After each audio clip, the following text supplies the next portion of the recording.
If you think the Galaxy S24 is basic compared to the mighty Galaxy S24 Ultra, think again. The smaller Galaxy S24 is a super-powered marvel with all the processing power of Samsung's best phone, packed into a much smaller design that is easier to fit into a fashionable pocket. What can you do with this much power in such a small phone?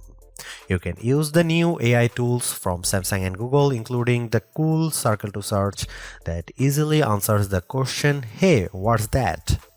Whether you are looking at a web page, a YouTube video, or even a photo you just took. You also get the Samsung Galaxy AI translation that work like magic, changing your words into a foreign tongue and letting you understand somebody across the language barrier. You can also play games, obviously, and the Galaxy S24 is a gaming powerhouse made better by its take-anywhere size. This phone easily beats the iPhone 15 in inside-by-inside gaming tests, and it approaches pro power in terms of processing and productivity. It can even run Samsung DeX, the desktop environment that makes your phone work like a real computer when you plug in a keyboard, monitor, and mouse. While Apple screams on the CPU in its iPhone 15 and 15 Plus, giving those phones last year's processor, Samsung endows every Galaxy S24 phones with the same Qualcomm Snapdragon 8 Gen 3 chipset, at least in the US. Elsewhere, this phone and the Galaxy S24 Plus might use the Samsung Semiconductor Exynos 2400 chipset, and we'll be testing that model shortly, but we expect performance will be similar no matter where you buy the S24 and S24 Plus. The result is a phone that not only runs fast but also runs a long time, as we have seen great battery performance from phones with the latest Snapdragon on board. In battery life, the Galaxy S24 easily beats competitors at this size and price, lasting hours longer than the iPhone 15 or Pixel 8. The Galaxy S24 has a display that can crank out terrific brightness, though it isn't brightest or the sharpest display you will find. I had no complaints, even though I need to wear my reading glasses to read fine print at the highest resolution setting on the Galaxy S24. The display looks brilliant no matter how bright or dim it was set. For cameras, the Galaxy S24 can't compete with the Galaxy S24 Ultra, a phone that costs $500 more in the US, but it has the specs and features to take on the latest Pixel, and iPhone 15 fans should be jealous of the real 3x zoom lens that the Galaxy offers. There is no optical zoom on the iPhone 15, and once again Samsung wins with versatility, if not pure image quality. Samsung needs to prune its features and simplify, especially if it wants to win over iPhone fans someday. The iPhone 15 doesn't make you dig through 3 layers of settings to find the coolest new features. It just works. Samsung needs to just work a lot more on its software, because the Galaxy gets harder to use every year. Soon it will be too far gone. If you want more battery life, more versatility, and some seriously powerful productivity features, the Samsung Galaxy S24 is the right choice. If you don't care about all the extras and just want a phone that nails the basics, there are simpler and more elegant options available from Apple and Google, but Samsung gives you a sense of the possibilities that are coming in the future. You just have to drag the phone out of the past to find it. The Galaxy S24 may be the base model of the family, but it's no slouch in the terms of specs. It has the same Snapdragon 8 Gen 3 processor that makes the Galaxy S24 Ultra blazing fast, and it has more camera option and a bigger battery than a comparable iPhone 15. The display is also better than other phone size. It's brighter than even the Pixel 8, with better color accuracy as well. The Samsung pendulum sways back and forth between copying Apple and striking out on its own. This year, the Galaxy S24 is much closer to the iPhone 15 design than it has been in many years, while the S24 Ultra looks just a bit more unique. It's the curve at the corners of the display that really bring home the similarity. The Galaxy S24, like an iPhone, is well rounded at the corners, while the S24 Ultra is all right angles.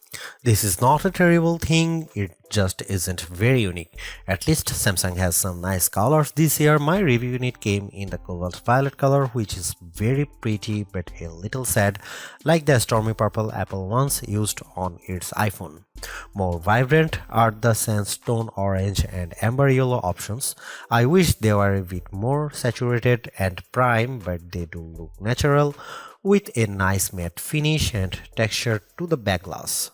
The glass is unfortunately Gorilla Glass Victus 2, which was the best of the best last year, but now we have seen Gorilla Armor on the Galaxy S24 Ultra and it's hard to settle for less. My Galaxy S24 review unit already has a scratch on the back glass and I don't have a case for this phone yet. Gorilla Armor is more scratch resistant and Samsung has done a great job reducing reflections and glare, but only on the Ultra model. Samsung still does a great job keeping its phones thin and light. This is no Ultra, and if you want a phone you can use with one hand, the Galaxy S24 is a great option. It's thinner than the iPhone or Google Pixel, and it's also the lightest of the bunch. Usually, a lighter phone means less battery inside, but the Galaxy S24 beats all competitors for battery life, so it's not a concern. Samsung is a perennial favorite when it comes to smartphone displays, and the Galaxy S24 is no disappointment, but it also isn't the clear winner in any aspect. I enjoyed reading web pages, playing games, and editing photos on the smaller screen, and even small text was legible and sharp. The screen was also plenty bright, even in outdoor sunlight, taking photos with the camera. Samsung is not giving us the sharpest display with the Galaxy S24, and it's odd for the company to fall behind a bit. The Google Pixel 8 and iPhone 15 both have a higher pixel density, making them technically sharper, though you might not notice the difference. The Galaxy S24 can get brighter than both of those phones, but OnePlus is pulling some 4500 nit magic out of its hat with the similarly priced OnePlus 12, so Samsung isn't the resounding brightness winner. Overall, I had no complaints about the display unless I'm truly nitpicking. In our official lab tests, the Galaxy S24 had a wider color gamut than any competitor. Samsung is still sticky about Dolby Vision HDR support, which is what Netflix favors, but HDR10 Plus content look great and you can find that on every other major streamer. While I like carrying a smaller phone, the 6-inch display on the Galaxy S24 isn't quite big enough to hold all of Samsung's features. The H panel is turned on by default and it takes up so much room on the side of the phone that it was easy to swipe it open accidentally when I just wanted to use a back swipe gesture. The quick panel also became more complex, and this makes it harder to read and use on the smaller Galaxy S24 display than it was on larger Samsung screens. Overall, more software simplicity would help show off that screen instead of bogging it down with icons and menu clutter. The good news about software on the Galaxy S24 is that it can do just about everything the Galaxy S24 Ultra can do, short of using the S Pen. The bad news is that it can do everything the Galaxy S24 Ultra can do and no less. Every bit of complexity often designed for the largest smartphone display possible is still present in the Galaxy S24. It's a mess.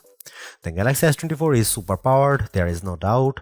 There are big software features like Samsung DeX, which gives you a Chromebook-like interface when you plug your phone into an external monitor. There are also fine, granular controls over everything from battery and power management to Wi-Fi and networking to screen response and menus too. Well, everything. There is no end to what you can do with the Galaxy S24 and it is easy to get very lost. Samsung needs to simplify. There are too many features that are impossible to find, like wireless power sharing, which should let me charge my earbuds by setting the case on top of my Galaxy S24. Unfortunately, I can't find the button to make this happen, not without a treasure map and a pickaxe. The software problems are starting to feel like laziness. In setting up my Galaxy S24, I was excited when my older Samsung phone found the new S24 quickly and offered to transfer all of my stuff. This process quickly failed without warning and I had to repeat it.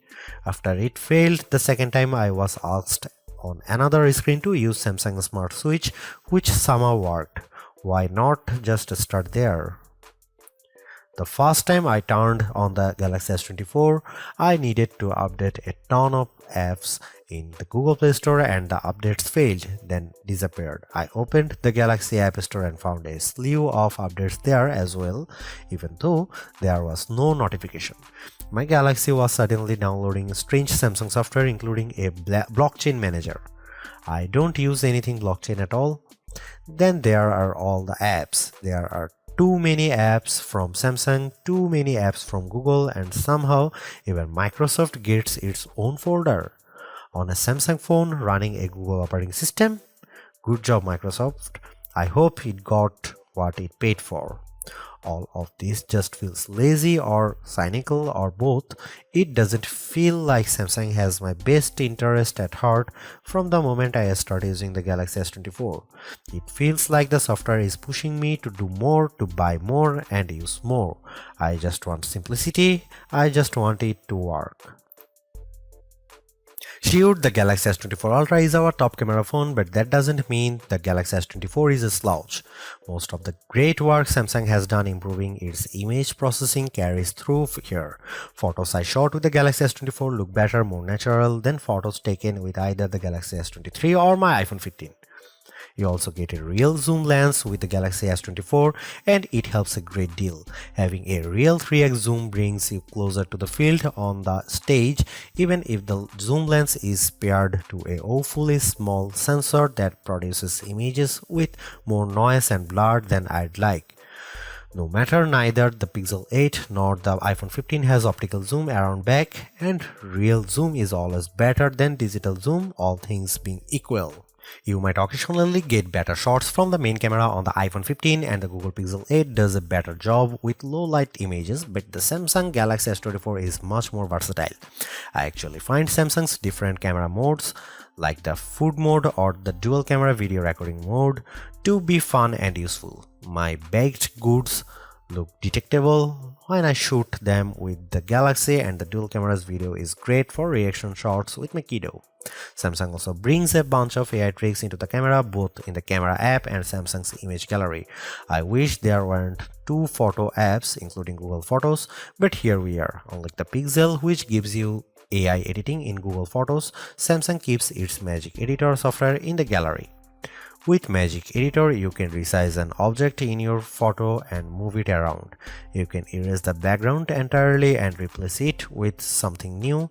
The phone will use AI to figure out what's happening in the foreground and match the new background appropriately. There is also a tool that adds more background to an image if you rotate it and end up with blank space. In practice, these are surprisingly useful. I like erasing spectators in the way when I am trying to see my kid on the field. The generative AI did a nice job without a heavy hand, and the results usually looked natural enough. I hope Samsung doesn't go too much further into creating fake imagery, but the Galaxy S24 will affix a watermark to images that have been edited using AI. Here you can see some camera samples.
Don't let the smaller size of the Galaxy S24 fool you. Samsung has given this phone the same powerful Snapdragon 8 Gen 3 for Galaxy processor found in the Galaxy S24 Ultra. It's even overclocked a bit compared to the same processor in competitors' phones like the OnePlus 12, so it will outperform any other Android you will find and any iPhone 15 that isn't a Pro model.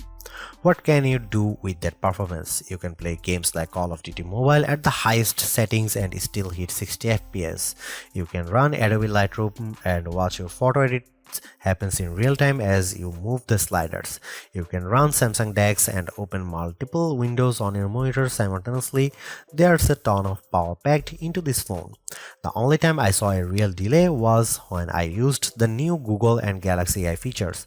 Holding down the home button to activate Google Circle to search took a few moments. In fact, I wasn't sure the feature was actually working at first because I wasn't patient enough waiting for it to start. Using Samsung's Galaxy AI features caused a similar delay. When I asked the keyboard to rewrite my text messages, there was a long pause. When I recorded a speech using the voice recorder, it could not transcribe on the fly like my Pixel 8 can, and there was a longer delay when I asked for a summary. It's too bad that Samsung has a performance leader that can beat a comparable iPhone, but the new AI features are the only thing that slows it down. It's unclear if this will get any faster with software updates, as the AI features are a mix of cloud services and on-device processing. There are bottlenecks with both. The Galaxy S24 Ultra technically outperformed the Galaxy S24, likely due to the extra RAM on board.